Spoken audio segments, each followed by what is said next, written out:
Concurrent validity. अभी हम लोगों ने क्राइटेरियन वैलिडिटी या क्राइटेरिया रिलेटेड वैलिडिटी की बात की और उसमें देखा कि क्राइटेरियन वैलिडिटी के दो टाइप होते हैं, कंकरेंट और एक प्रेडिक्टिव। तो कंकरेंट के बारे में भी हम लोगों ने चर्चा कर ली थी कि जब एक क्राइटेरिया जिसकी मदद से हम दूसरा स्कोर ऑब्टेन करने वाले हैं प्रेजेंट टाइम में है तो कंकरेंट है, और यदि बाद में वो मिलेगा फ्यूचर में तो वो प्रेडिक्टिव है। So now this is concurrent validity. So concurrent validity is a method that compares a new assessment to an existing validated assessment to determine how well the new assessment agrees with the existing one।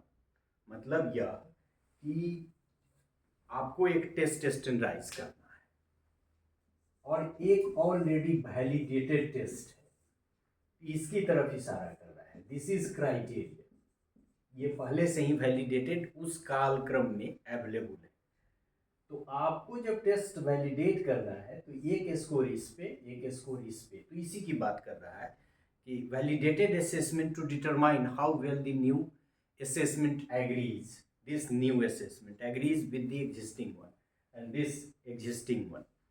Concurrent validity is similar to predictive validity except that there is no time gap in obtaining criterion score। जैसे criterion score में ही हम criterion validity में ही हम लोगों ने concurrent और predictive की बात की। यहाँ ये है कि प्रेडिक्टिव वैलिडिटी और कंकरेंट वैलिडिटी जो दोनों क्राइटेरियन वैलिडिटी के टाइप है एक ही जैसे है। अंतर क्या है कि ये बी, मान लें कि ये को हमको स्टैंडर्डाइज करना है, इसकी वैलिडिटी निकालनी है, तो ये बी उसी टाइम विशेष पे अवेलेबल है, और जब ये बी बाद में मिलने वाला है तो ये predictive validity. And this is the only difference between this concurrent and this predictive। In concurrent validity, the test is correlated with a criterion which is available at the present time. B is available at the present time.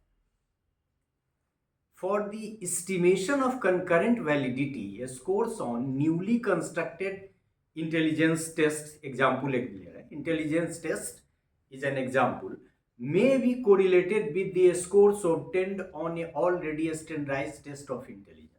मान लीजिए आपको एक intelligence का test बनाना है, आपने उसके construct वगैरह डाल के इंटेलिजेंस का एक टेस्ट बनाया ये, और एक ऑलरेडी एग्जिस्टिंग है बी, तो ये बी के बीच में इसको एडमिनिस्टर किया और दोनों के एडमिनिस्ट्रेशन के बाद कोरिलेशन कोफिशिएंट निकाला तो ये वैलिडिटी निकल जाएगी। So the criteria is available, it is already validated, it is time, उसी टाइम विशेष में अवेलेबल है।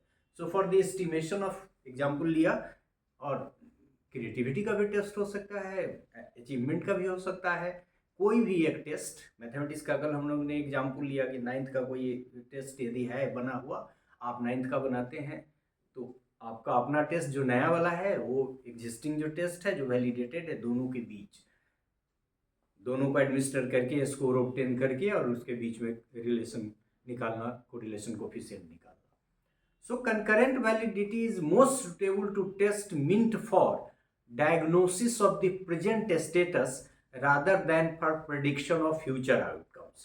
मतलब फ्यूचर आउटकम्स के लिए तो ये प्रेडिक्टिव वैलिडिटी है, कंकरेंट वैलिडिटी प्रेजेंट किसी तरह के प्रेडिक्शन कह दें या डायग्नोसिस कह दें उसके लिए है। So it is more meaningful for present diagnosis. For the same test predictive validity is usually lower than the concurrent validity, और ये पाया गया है कि यदि आप प्रेडिक्टिव वैलिडिटी निकालते हैं और उसी टेस्ट का, सॉरी उल्टा कर दिए, और इसका कंकरेंट, यही कंकरेंट कर दीजिए, तो कंकरेंट वैलिडिटी भी निकालते हैं और प्रेडिक्टिव वैलिडिटी भी निकालते हैं सेम स्कोर का। So for the same test predictive validity is usually lower. Low कौन है? प्रेडिक्टिव, ये इसकी तरफ है, ये लो है, ये हाई है, lower than the concurrent validity. ये एक स्टैटिस्टिकल इंफॉर्मेशन है, so this is all about the concurrent validity as a concept. वैसे भी आपने जब क्राइटेरियन को समझ लिया तो कंकरेंट को सिर्फ ये याद रखना है कि वो जो क्राइटेरियन स्कोर है वो प्रेजेंट टाइम में अवेलेबल होना चाहिए, तो वो कंकरेंट है, और फ्यूचर में अवेलेबल होगा तो प्रेडिक्टिव है। So this is all about this part. Thank you.